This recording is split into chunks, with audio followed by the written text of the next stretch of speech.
I want to start by just making the point that I'm not really a solo artist. My partner Gail, top right corner, and I work together as sculptors doing public artworks throughout Australia. And I will show you a couple of them shortly. But the important thing is, it's not just us. There's this really neat team of people we've developed over the years, from engineer to small metal worker to large metal workers, glass people, lighting people. Even my daughter does all my bookkeeping. I hate data entry. And they are really important. They allow us to work.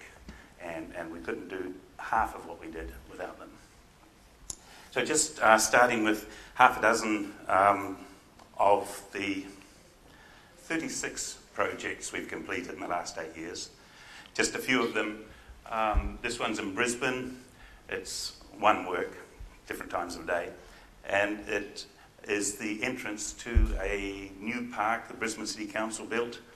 And it used to be a coral crushing plant. So the whole concept of the work is crush. It's called Crush. And this is out at Ipswich in Queensland, where there used to be, no, there still is really, the remnants of coke ovens in the days when they needed to fuel trains and other goods in the last century. And actually, yes, in the last century and the one before. But as with all of our works, we build lighting into it in sometimes very quiet ways, as in this instance, with grey polycarbonate and backlit with LEDs, just like glistening coal before it becomes coke. This is a work down in Melbourne, outside a aquatic and health centre, and you can see fairly clearly how the architecture and the sculpture talk to each other quite closely. But within that glass sheet there, that glass framework, is programmed LEDs that pulse pretty much in tune with a healthy, active heartbeat and changes colour slowly over the evening. This work is up at Darwin University and commemorates 200 years since the since the birth of Charles Darwin, and 150 years since the publication of his book, that wonderful book.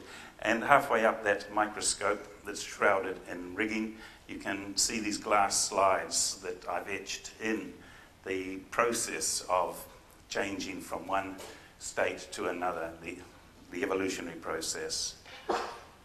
Up in Cairns is this work, which is sitting on the shore and refers to the fish traps that the Aboriginal people use there, and also to the anemones on the reef. And within them, there's fibre optics that sort of quietly change these electric colours that you see when you snorkel over the reef. And this work down in Melbourne, just Cardinia, Pakenham, it's a cultural centre. And it was a site that was developed by one of these large building companies where they removed all of nature and then recreated nature. And outside this performing arts centre, I took that sedge that was so common in that area, and Juncus speciosa, and developed that as a sculptural form. But in the ground below, put in footlights that were programmed to change colour over 20 minutes. And the model for that was the civic fountain, which always mesmerised me as a kid. Coming a bit more to the way we work, Gail and I, partner in life, partner in crime. In fact, she was my model initially, but I fell in love with her, not with her clothes off so much as when she pulled out her drawings from under her bed. They were beautiful. And the little shadow picture isn't a facetious note.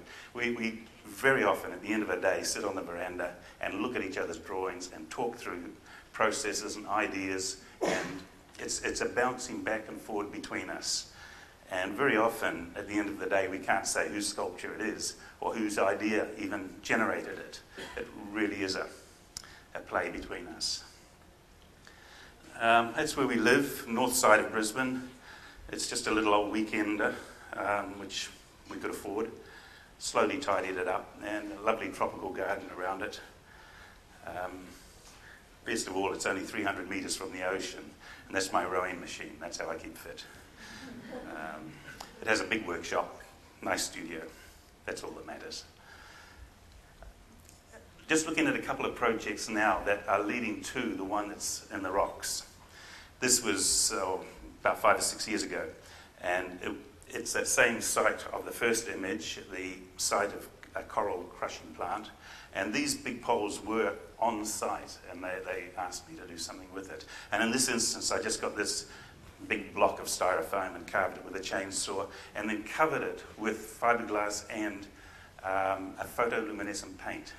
It's a very dark park, so it sits on top of that pole at night and just glows.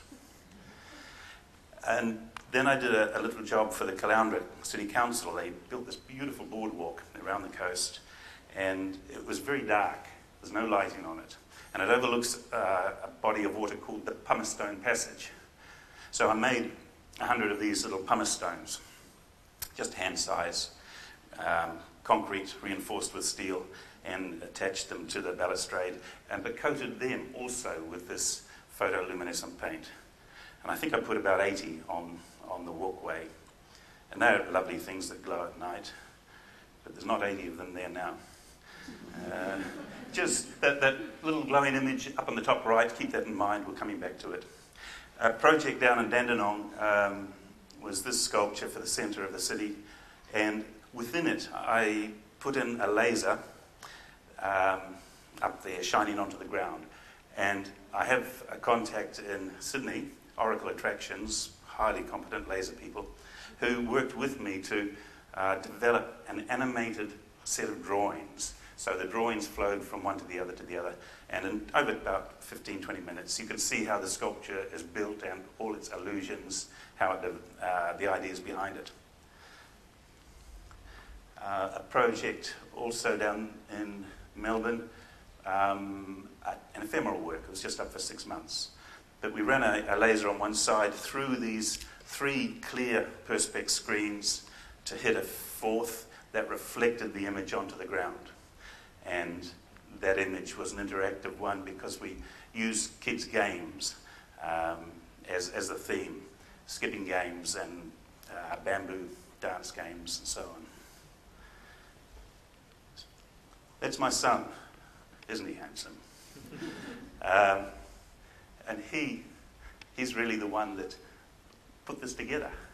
I mentioned that I made about 100 of these little rocks. There's a dozen of them still around a pond in our place. But I used to give them to friends and say, just leave them on the windowsill where the sun can charge it, and at night it's going to glow. And that's a love glow. But my son's a computer boy, and he works at computers during the day and comes home and plays with computers at night, and he loves gadgets. And he was playing with lasers. And he sent me this. He said, "Hey, Dad, how cool is this?"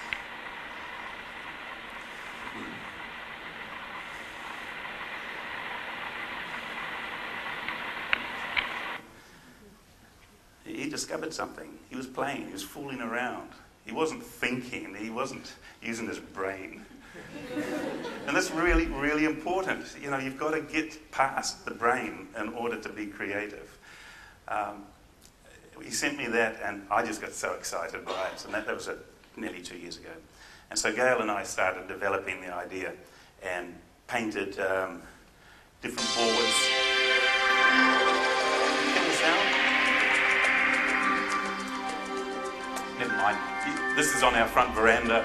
3 boards, out of about 20, where we painted them with different paints available in this country and different thicknesses, and then we've been playing with different lasers because wavelength is a critical issue. If you play with the one down George Street, you'll discover that the green laser that shines on it doesn't do anything. But when you press the button, that green laser changes to another colour, and it does something. So we've had a lot of fun playing games.